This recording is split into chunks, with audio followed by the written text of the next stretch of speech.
So yun mga ka-flex, no. So mag-change oil tayo, no. So malalaman na natin kung anong kasukat ng oil filter natin.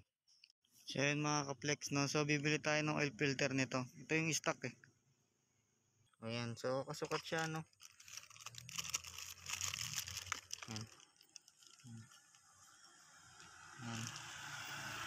So magsinlaki siya. Tapos magsinlapad. Okay. So ito, no, Yamaha. So kabit ko na. So kailangan mga ka-flex itong butas na to doon.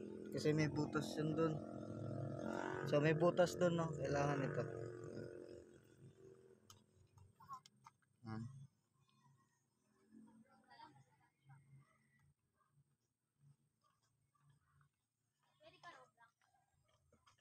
So ito yung serial. Ayan.